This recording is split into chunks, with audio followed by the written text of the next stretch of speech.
You wake in darkness that clings like a second skin. The air is damp, heavy with the stench of sweat, stale oil, and the faint copper tang of blood. Stone walls press close on every side, their chill biting into your bare skin as though the house itself wants to remind you of your captivity. Somewhere far above, faint echoes of laughter drift through the halls, bright and careless, a cruel contrast to the silence of this dungeon. That laughter has become a sound you dread. Each ripple of joy from your masters feels like the tolling of a bell for you and the others hidden in these underground chambers. You shift and pain blossoms across your body. Purple bruises, sickly yellowing at the edges, decorate your ribs like grotesque flowers. The iron cuff around your ankle has rubbed the flesh raw, leaving sores that sting with every movement. You reach for the thin tunic in the corner, stiff with sweat and dirt, but your hands tremble too violently to pull it on at once. You are only 15 years old, though you stopped counting birthdays long ago. Time here has no seasons, only nights that seem endless and mornings that come too soon. Then it comes, the sound that makes your heart stumble. Heavy sandals striking marble, deliberate and slow, growing louder. The overseer. You know his tread as well as you know the rattle of your own chains. The scrape of metal on stone announces the door, and blinding sunlight slashes into the room. You squint against it, raising a hand, but it does nothing to soften the figure filling the doorway.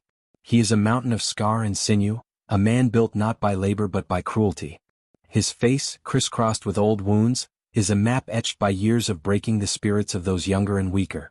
"Clean yourself," he growls, hurling a damp cloth at your feet. His eyes travel over you with the cold, transactional gaze of a livestock trader. "The master has guests tonight. Important ones. You'll help entertain them." Your throat tightens.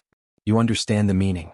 You have understood since the first night they dragged you from your village, kicking and screaming, after declaring your family's debt had been paid with your body. From that moment your childhood ended. Now you are an object in someone else's household ledger. And you are not alone. This was the fate of countless young men in ancient Greece, a truth too often swept aside in the polished retellings of history. We are told of marble temples gleaming beneath the sun, of philosophers debating the nature of justice, of the miracle of democracy. But behind those bright facades ran a hidden system, one that consumed the vulnerable and discarded their humanity like broken pottery. It is here, in the shadows of the symposium halls and the silence of windowless chambers, that another Greece reveals itself. Before diving into these forgotten stories of survival and suffering, if you enjoy learning about the hidden truths of history, consider hitting that like button and subscribing for more content like this. And please comment below to let me know where you're listening from. I find it incredible that we're exploring these ancient stories together from different parts of the world, connected across time and space by our shared curiosity about the past. Long before the iron clasped your ankle, your fate had been quietly decided. The path to slavery did not always begin with the crack of a whip or the clash of swords, it often began with silence. Sometimes it was the silence of a father unable to find enough grain to feed his family. Sometimes it was the silence of raiders leaving ashes where a village once stood.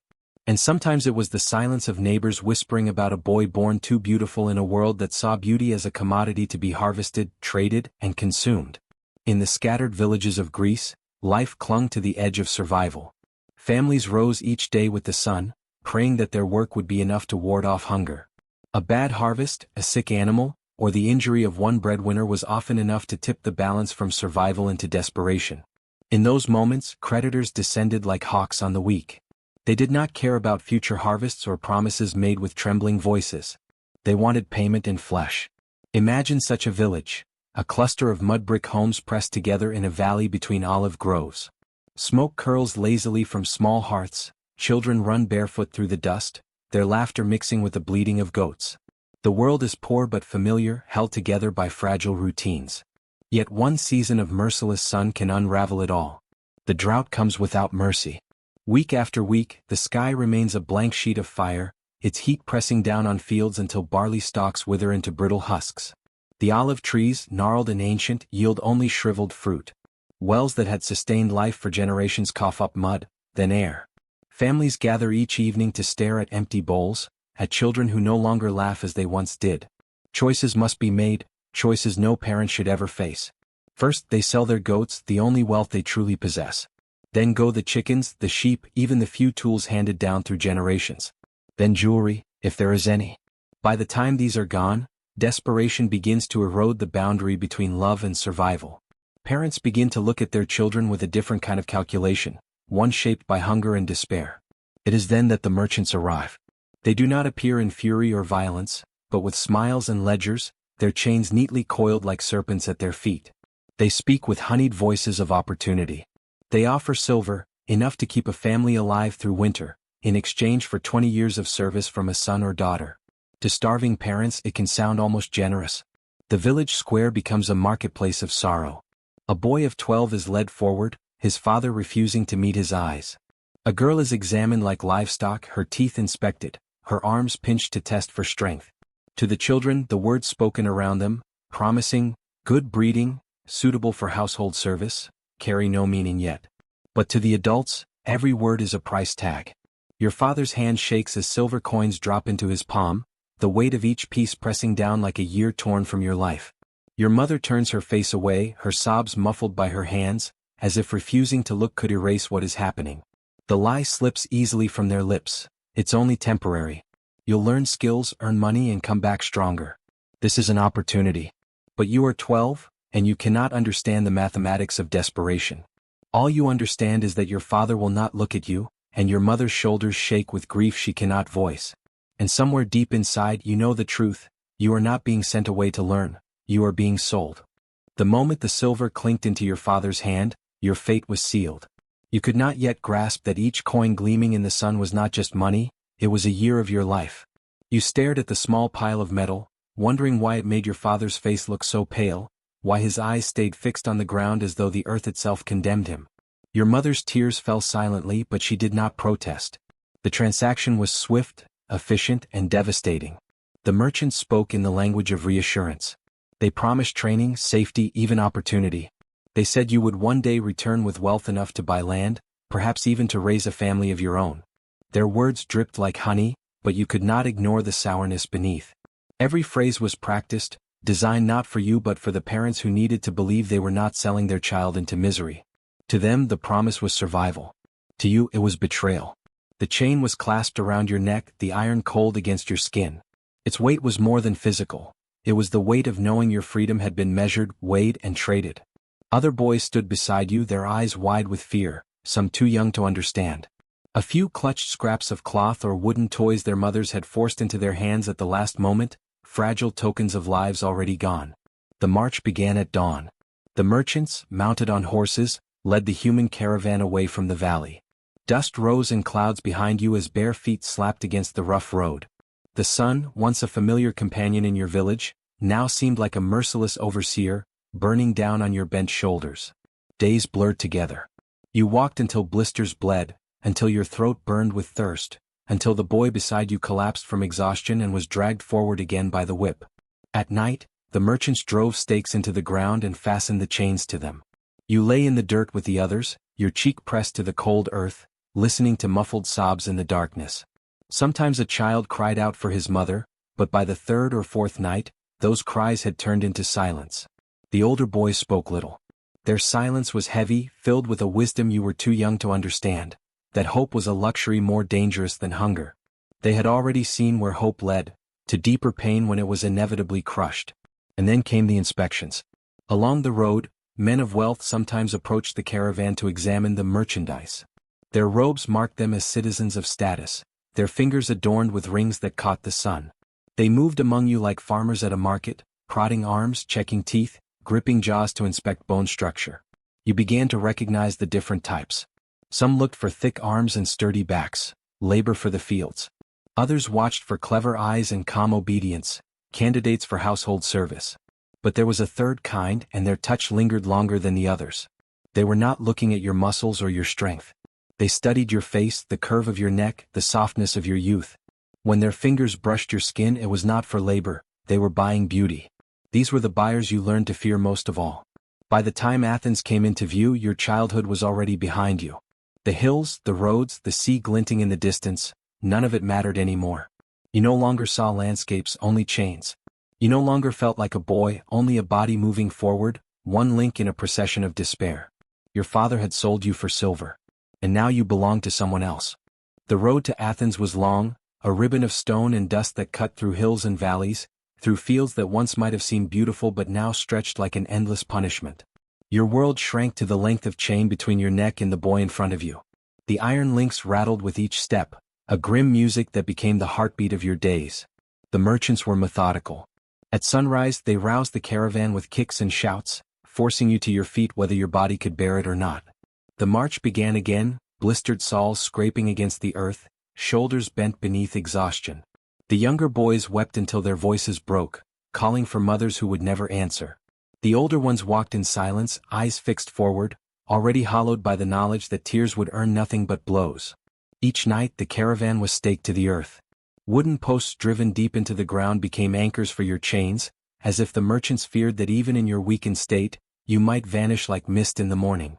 You lay side by side in the dirt, packed close for warmth, your stomach gnawing itself with hunger. Sleep came fitfully, broken by nightmares and the sound of muffled sobs that rose and fell like waves against the silence. Sometimes visitors came.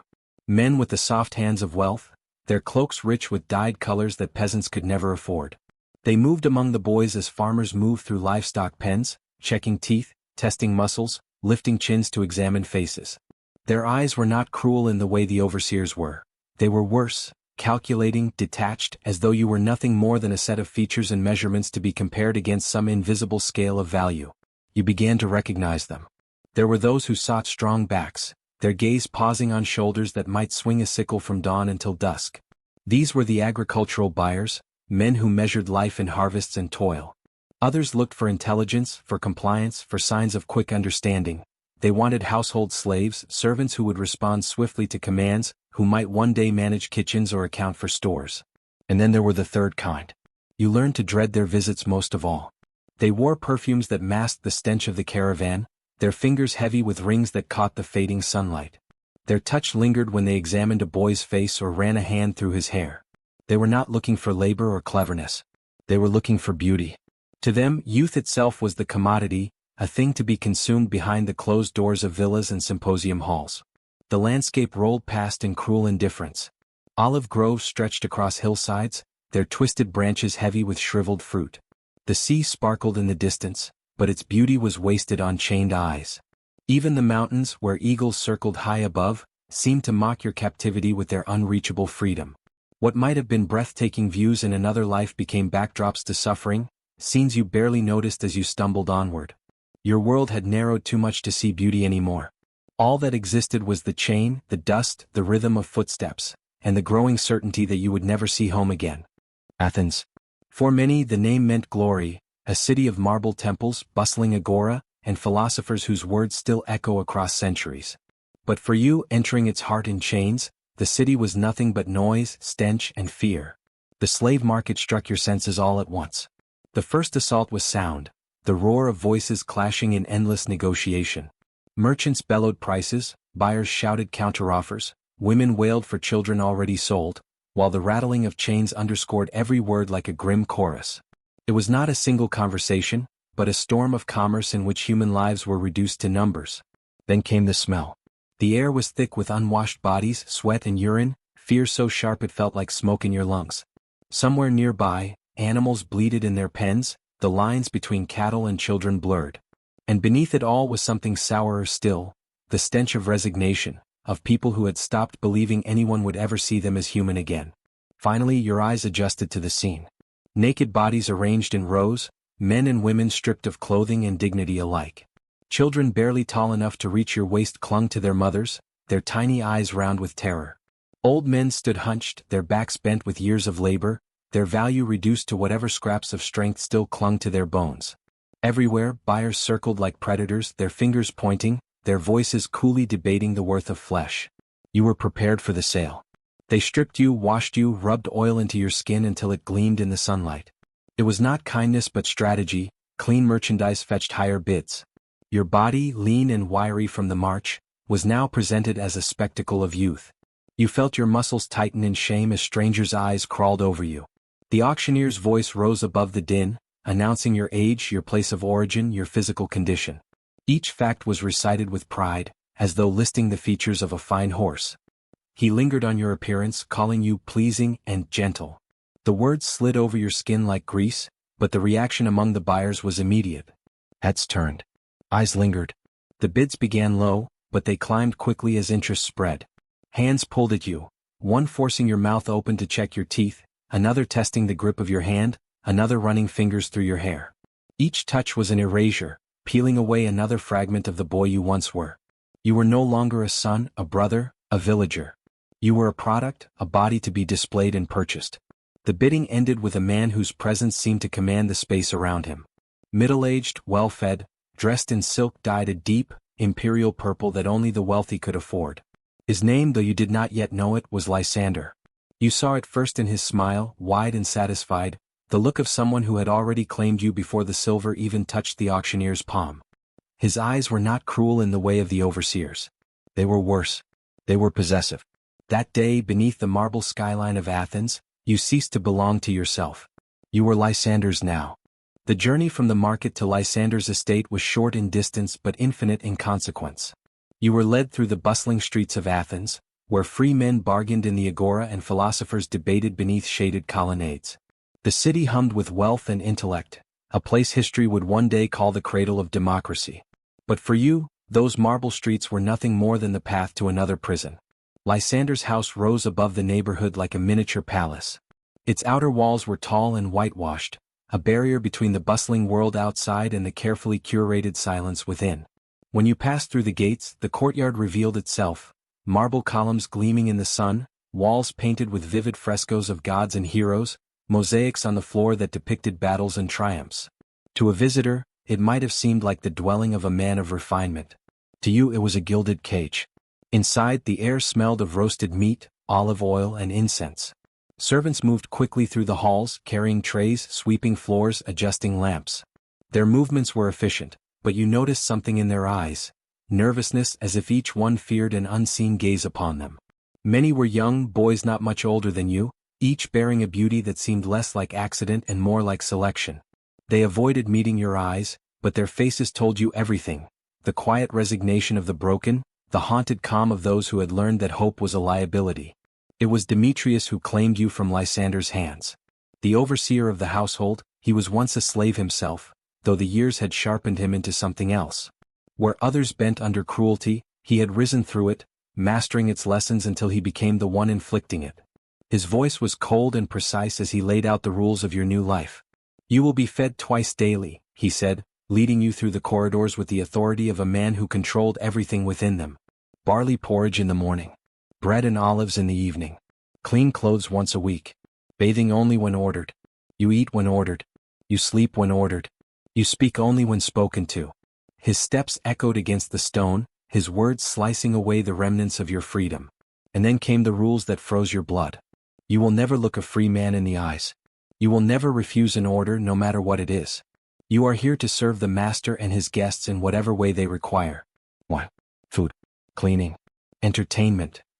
He paused, the corner of his mouth curving into something between a smirk and a threat. You'll learn what entertainment means soon enough. The promise of cruelty hung heavy in the air, thicker than incense. Demetrius led you down into the bowels of the house, to the quarters where the male slaves slept. The space was damp and claustrophobic, stone walls closing in, the air heavy with mildew. Each cell contained only a straw mattress, a thin blanket and a chamber pot. Privacy was non-existent, comfort unthinkable. The thick walls muted sound, and it did not take long for you to understand why. It was here you first met the others, those who had arrived before you. Marcus, a boy your age, his eyes already hollowed by 2 years in this place. Alexios, older, his body scarred with welts, who whispered warnings in the stolen quiet between tasks. And Philemon, younger than both of you, only 14 but with a face that looked decades older, his childhood stolen as swiftly as yours. Each of them carried the same look, a mixture of sympathy and warning. They did not need to tell you what awaited in Lysander's house. Their silence spoke clearly enough. The rules were simple. The consequences brutal. And the true meaning of service was about to reveal itself. The word symposium sounded elegant when Demetrius first spoke it. In Athens, a symposium was celebrated as a pinnacle of refinement, a gathering where wealthy men reclined on couches, sipped fine wine, and conversed on matters of philosophy, politics, and art. To outsiders, it was the stage where democracy's ideals and the musings of great thinkers flourished. To the world beyond these walls, it was Athens at its brightest. But for you and the others in Lysander's house, A symposium meant something very different. It meant preparation. Hours before the guests arrived, Demetrius ordered you and the other boys to be washed and oiled until your skin shone like polished bronze. It was not cleanliness they sought, it was presentation. Your bodies were made into objects to be admired, ornamented like the mosaics on the floor. Thin tunics of almost transparent fabric were draped over you, clinging to your form, less clothing than invitation. Sometimes they gave jewelry, golden bracelets, a delicate necklace, even a ring or anklet, tokens that marked you not as servants but as ornaments, living decorations to be displayed and consumed.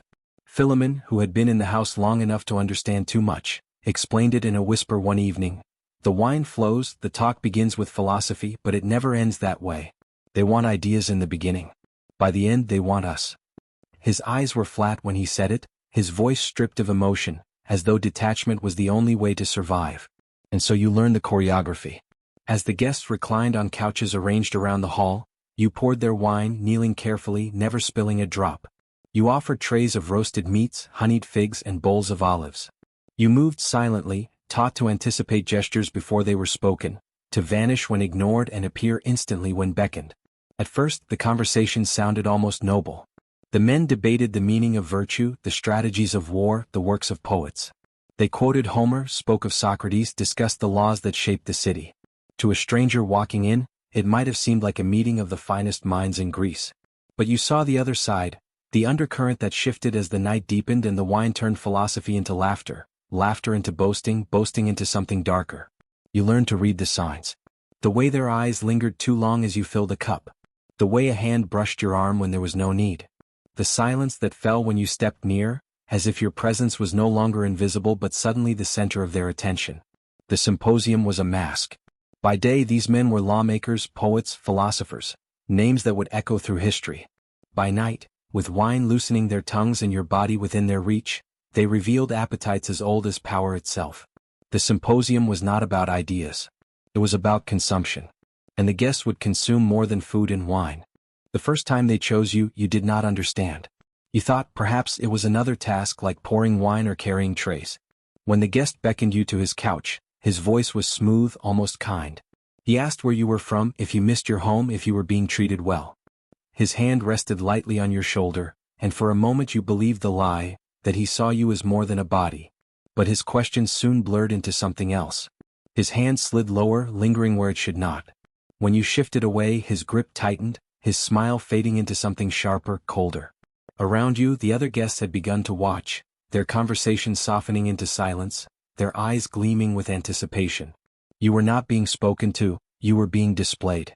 The man old enough to be your grandfather pulled you closer. You tried to resist, tried to push away, but laughter erupted around you, cruel and careless. The other guests did not intervene, they encouraged. Your protests were nothing but entertainment. Your body, trembling and desperate, became the evening spectacle. What followed seared itself into you with the clarity of fire. The tearing away of your thin tunic. The weight of hands pressing you down. The sound of your own cries swallowed by the mocking laughter of men who called themselves philosophers. In that moment, childhood ended, not in the quiet passage of years but in violence, sudden and absolute. Afterward, you lay on the straw in your cell, staring at the ceiling of rough stone. Your body throbbed with pain, but worse was the emptiness hollowed out inside you.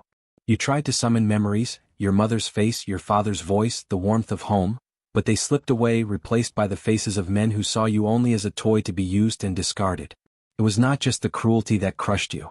It was the realization that this was not an exception. It was the rule. What had happened tonight was only the beginning.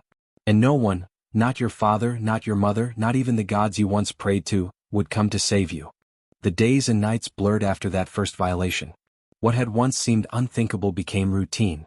In Lysander's house there was no such thing as innocence, only degrees of compliance. Some guests treated their cruelty as a sport, competing to see who could invent the most degrading spectacle. Others preferred quiet dominance, subtle humiliations that left no marks but carved wounds deeper than whips ever could. The overseer, Demetrius, encouraged it. He told the guests what each boy feared, what made him flinch, what broke him fastest. To Demetrius, every act of resistance was simply another opportunity to display his skill in breaking spirits. A slave who resists too long is useless, he once said, his voice calm as he watched Alexios, older and scarred, dragged back half-conscious after refusing a command. But a slave who bends, that one lasts for years. You quickly learned the unspoken hierarchy of pain. The newest boys suffered the worst, offered up as fresh amusement for Lysander's guests. Those who survived long enough, those who surrendered dignity piece by piece, might eventually be spared the most brutal appetites. They were shifted into quieter roles, kitchen work, errands, attendance on less violent masters. But such reprieve came at a price. To rise even slightly meant submitting so completely that you ceased to be yourself. You saw it in Marcus, the boy who had once whispered dreams of running away. He had tried during his first month, making it as far as the outer courtyard before the hounds and the lash dragged him back. The beating left him with a permanent limp, and with it, a hollow look that said he no longer dreamed of escape. You saw it in Philemon, who still carried the air of a merchant's son but whose voice had gone flat, as though he had locked his spirit somewhere deep inside where no one could reach. He told you in a monotone what to expect during the next symposium, not to frighten you, but because knowledge was the only weapon left. You even saw it in yourself. You began to anticipate commands before they were spoken. You lowered your gaze automatically, not out of thought but instinct. You discovered a terrible skill, the ability to separate body from mind, to drift above yourself when pain came, to watch it happen from a distance as though it were someone else's life. It was survival, yes, but it was also surrender. And so the house taught its lessons. Resistance brought torment. Compliance bought small mercies, a fuller piece of bread, a softer blanket, an extra hour of sleep. Survival here was not about strength but about the slow, grinding erosion of dignity until nothing remained but obedience. You realized with horror that the system did not simply want your body, wanted your soul. By your second year in Lysander's house, you had come to understand something chilling. Cruelty was not random. It was a system. Every humiliation, every punishment, every false kindness had a purpose. They were not merely breaking boys, they were shaping them into tools. Isolation was one of their sharpest weapons. You were cut off from everything that once defined you, your language, your gods, your family's stories. Even your name was taken, replaced with something smoother to Greek ears, as if stripping away your identity would make you easier to own. And it worked. After months of being forbidden to speak in your mother tongue, you found yourself reaching for Greek words first, ashamed when you realized you could no longer remember certain words from home. Unpredictability was another tool. You never knew when you would be summoned, what would be demanded, or how severely you might be punished for even the smallest mistake. A spilled drop of wine could mean days without food. A glance held too long could earn lashes across your back. The not knowing became worse than the punishments themselves, eating away at you until fear was a constant hum beneath your skin. But the most devastating weapon was something quieter: conditioning. You found yourself grateful for scraps of mercy, a night without being summoned, a smile instead of a slap, a meal slightly larger than the day before. The overseers had no need for chains when your own mind had become a prison, reshaped to measure survival not in freedom but in degrees of suffering. Around you the other boys adapted in their own ways.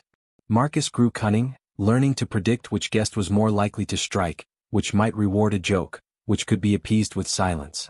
Philemon retreated inward, a ghost walking in a body too young to carry such emptiness.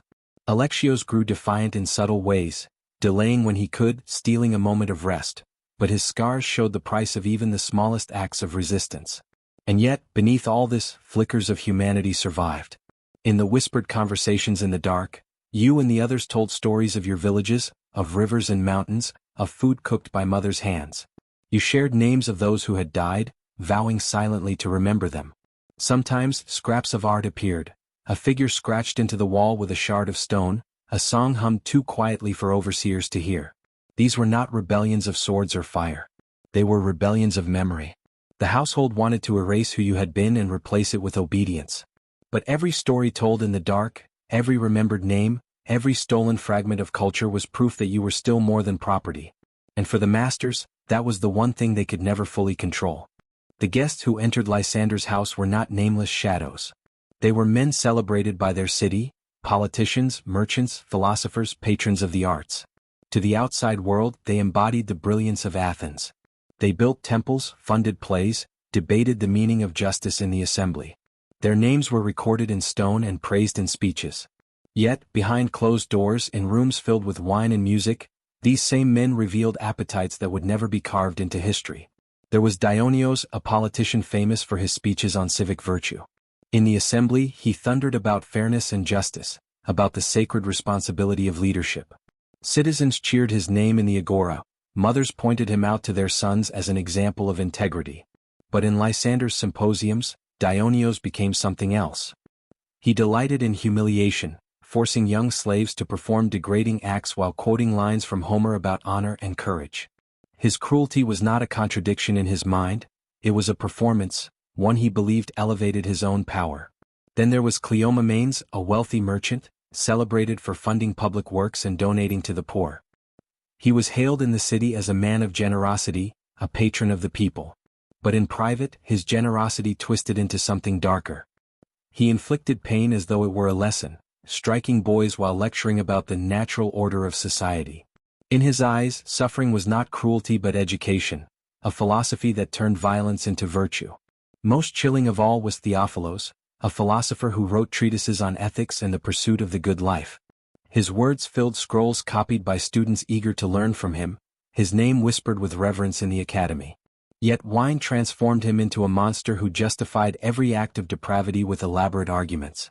He would stroke his beard and speak calmly about how pleasure and power were reflections of divine order, how a slave's suffering was evidence of their role in the cosmos. To him, cruelty was not weakness but reason clothed in rhetoric. None of these men believed themselves hypocrites. To them, the moral laws they so eloquently defended applied only to equals, to citizens.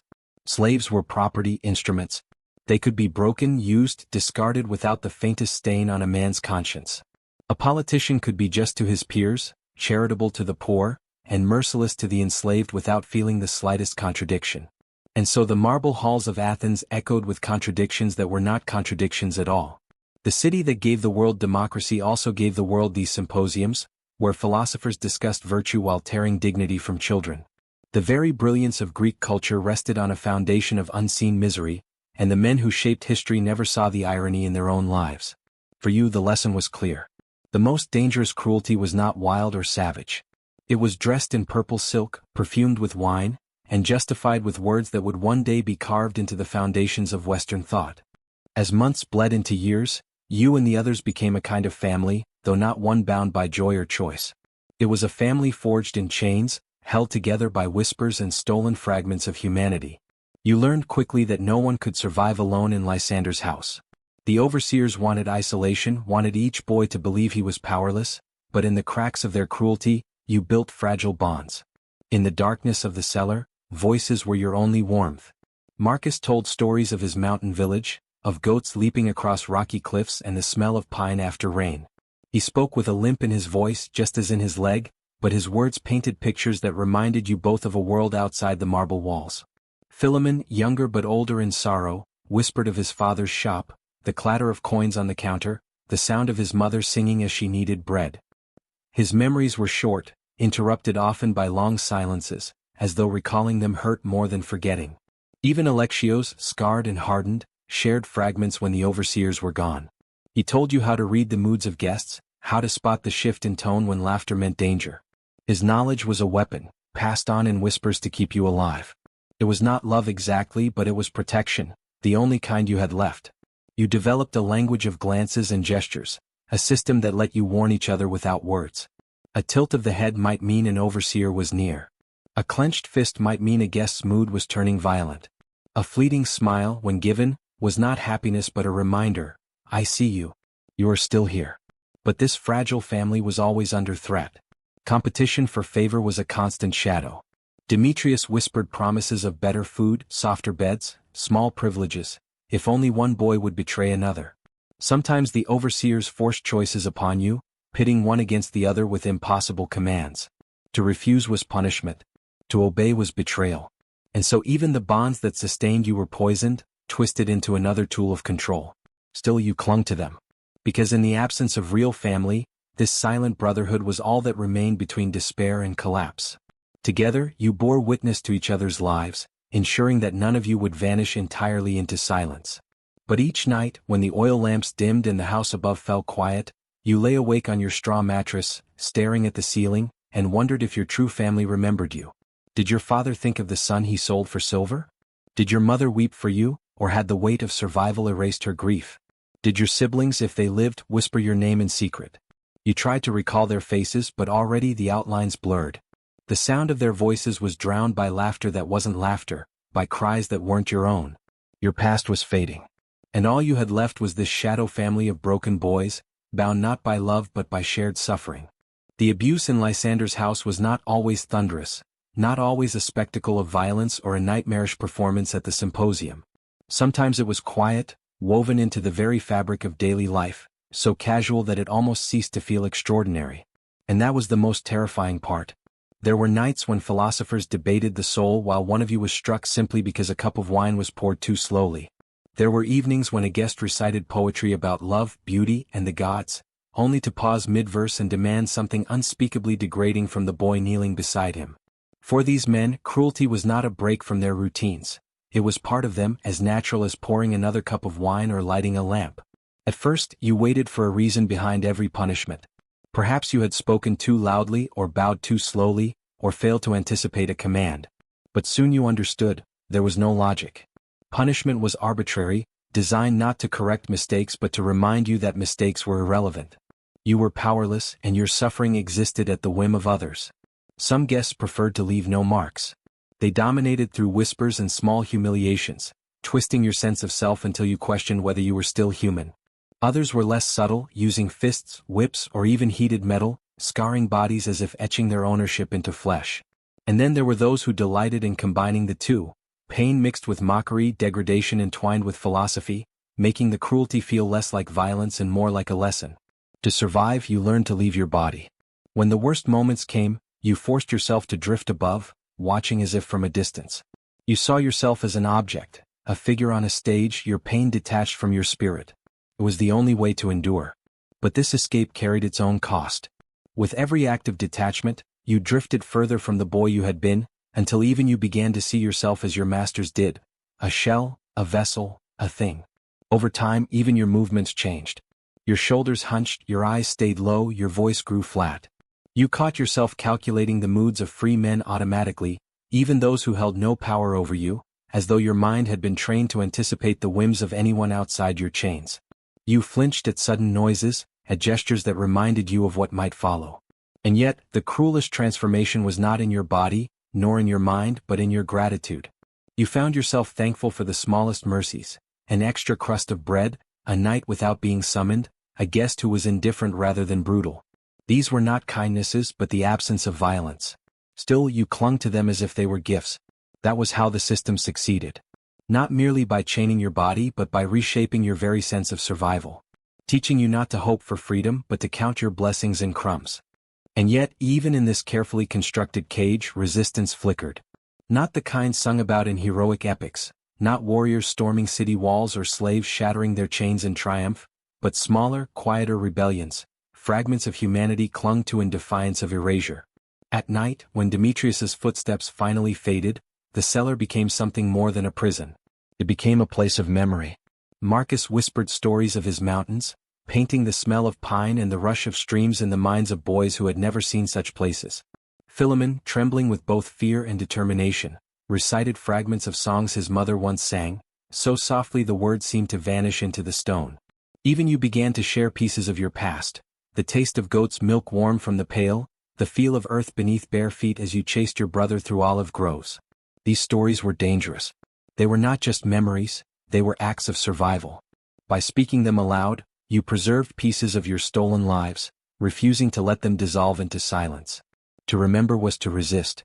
To bear witness was to defy. Some boys created tokens of their defiance. A carving scratched into the underside of a wooden bunk. A fragment of stone shaped into a crude figure. A secret rhythm tapped on the walls in the dark. None of these objects would last, but they were not meant to. They were reminders, fleeting yet vital, that even in captivity, the urge to create remained stronger than the chains that bound you. But the risk was immense. Demetrius and the overseers were vigilant. A boy caught speaking his native tongue could have his mouth beaten until teeth broke. One discovered carving symbols into stone might be sold to harsher masters, or worse, sent to the mines where death came quickly. Every whisper, every gesture of solidarity, carried with it the weight of danger. Still the boys continued. Because to surrender memory entirely was to accept the role the masters demanded. That you were nothing, that your past had never existed, that your suffering was invisible. And so the quiet rebellion persisted, not in swords or fire, but in breath and memory. The house above may have echoed with laughter and cruelty, but below, in the shadows, another truth survived, that even broken bodies can carry unbroken fragments of the soul. It happened in your third year, on a night when Athens celebrated victory over a rival city-state. The streets above were alive with music and torches, but in Lysander's house the celebration took a different shape. The symposium that evening was larger than any before. Aristocrats barely older than you filled the hall, their laughter reckless, their arrogance sharpened by wine and the intoxication of inherited power. You and the others were prepared like offerings, washed, oiled, adorned in thin fabrics that clung like a second skin. But this night was not about beauty or formality. It was about conquest. The men who had inherited their father's victories wanted to taste triumph in every possible form. They devised a game, cruel in its creativity. You were not called by name but ordered forward like an object in a contest. The rules were simple. Each guest would issue commands, each more degrading than the last, and the others would score the entertainment like children playing at knucklebones. Laughter filled the air as though this spectacle were nothing more than sport. At first you obeyed numbly. You had long since learned how to vanish into compliance. But as their laughter grew sharper, their commands more grotesque, something inside you shifted. It was not resistance, not even rage, it was emptiness. A final thread inside you, already frayed, snapped. You stopped seeing yourself as a boy enduring cruelty. You saw yourself as they did, a thing. An object existing solely for their amusement. In that moment, the battle for your soul ended not in struggle but in surrender. And oddly, that surrender brought relief. Without dignity to defend, there was nothing left to take. Without hope, there was no more fear of losing it. You became what they wanted, a perfect slave. You anticipated gestures before they were spoken, performed tasks without hesitation, responded to every command with the mechanical ease of someone hollowed out. Demetrius noticed. He rewarded you with better meals, cleaner clothes, even a cell with a window. The other boys looked at you with a mixture of envy and dread, recognizing that your new comforts had been purchased at the highest cost. They whispered among themselves that you had become untouchable, but in their eyes you saw something worse: pity. The boy who once laughed in olive groves had disappeared. What remained was a shell, smooth and compliant, the kind of slave every master desired. Once the thread of resistance inside you snapped, life in Lysander's house changed, not because it grew kinder but because you no longer measured it in terms of pain or mercy. You moved like a shadow, gliding through corridors with trays of wine, anticipating gestures before they formed.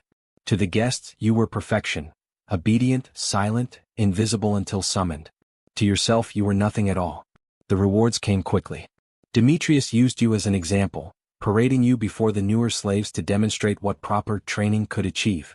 You received better food, garments less ragged, even a cell with a small window that allowed a thin sliver of moonlight to creep in at night. These were comforts, yes, but poison ones, for they were given not because you were valued, but because you had ceased to exist as anything other than property. From this numb vantage point, you began to observe the rhythms of the household with a detached clarity. The cruelty was not chaotic. It followed patterns, cycles as predictable as the turning of seasons. Young slaves arrived, full of terror and futile resistance. Guests broke them in symposiums, stripping away dignity piece by piece. Some died quickly, disease, despair, or punishment. Others survived long enough to become like you, hollow vessels perfected for service. You noticed how the economics of suffering worked. Boys too broken for pleasure were sent to farms, workshops, or mines, their usefulness measured only in how many more years of labor could be wrung from their bodies. Beautiful new slaves were acquired to replace them, ensuring the cycle never faltered. The system devoured youth and spit out shells, feeding on innocence with the same regularity that the household devoured food and wine. Sometimes you accompanied Demetrius to the slave markets, not as merchandise but as proof. Buyers admired you not for who you were, but for how well you had been shaped. "See," Demetrius would say, "what discipline and obedience can create."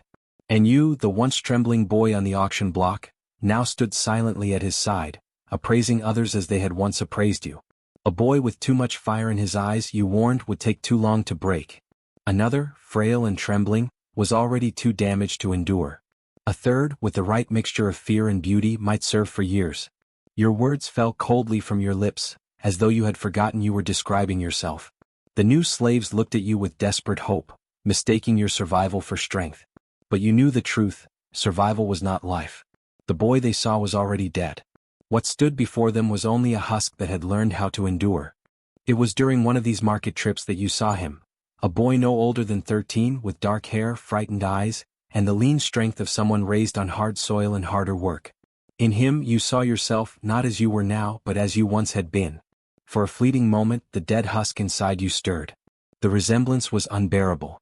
The way his gaze searched for kindness, the way his shoulders trembled but had not yet learned to droop, the way he stood on the edge of childhood and slavery at once. He was the mirror of a self long buried, the ghost of the boy who once laughed while chasing goats in mountain pastures. You felt something crack inside you, not hope, not quite, but memory. For the first time in years, your chest tightened with the ache of being human. The sensation was so violent you staggered, drawing Demetrius's attention. He gripped your arm sharply, asking if you were unwell. You muttered about the heat, but the truth was more dangerous. The sight of that boy had awakened something you thought forever extinguished. When he was sold to another household you felt a strange relief. At least you would not witness his breaking, would not watch the light drain from his eyes as it had drained from yours. And yet he haunted you. In dreams, you saw your mother's face again, your father's laughter, the wildflowers of your homeland. For years those memories had been muffled, drowned by cruelty, but now they rose to the surface like embers stirred from ashes. The memories frightened you. They threatened the fragile numbness that had kept you alive. To remember was to feel, and to feel was to suffer. And yet, the very fact that you could still remember meant something vital remained inside you. It was then you began to wonder, was survival truly the same as living? Had you been wrong to kill the boy you once were? Or was it better, after all, to let him haunt you, reminding you that your life, stolen, beaten, hollowed, still had meaning, even if only in memory? The ghost of yourself walked beside you from that day forward. And though he brought pain, he also brought truth, that you were not born a slave. You were made into one. It was during a quieter symposium that the full weight of hypocrisy revealed itself to you. The room that night was different. Fewer drunken aristocrats, more sober men of age and reputation. Politicians, philosophers, statesmen. They reclined on couches while you moved silently between them, pouring wine with the careful grace that had become second nature. Their voices rose not with laughter but with debate. The subject, justice, virtue, the soul. Could virtue be taught, or was it a gift bestowed at birth? One man, stroking his beard, argued that some were born inferior, fated for servitude. Slaves, he declared, are of lesser essence. Their souls are weaker, incapable of self-governance. To enslave them is to align with nature. Another countered, character is shaped by environment. Even a slave, given different circumstances, might rise to virtue. Around the couches, heads nodded, brows furrowed, the air alive with philosophy. And all the while you stood at their elbow refilling cups, bowing when beckoned. The irony pressed down on you like the weight of chains. These were men who spoke of the soul while treating yours as disposable. They wrote of virtue while violating boys in the shadows of their discourse. They pondered justice while commanding you to kneel lower, to vanish more completely into silence. For years you had told yourself that perhaps your suffering came from ignorance, that the men who hurt you did not see the wrong in their actions. But listening that night you understood the darker truth. They knew. They had the words, the concepts, the philosophy to recognize cruelty for what it was. And still they chose it. Their brilliance did not excuse their violence. It magnified it. They had the capacity to imagine a better world, but they built their comfort on your pain instead. The democracy they praised, the poetry they cherished, the art they commissioned, all of it rested on the broken backs of those like you. As you poured another cup of wine, you realized with a kind of clarity that the system was not born of ignorance or necessity. It was a choice. A deliberate one. And perhaps that was the most unbearable truth of all.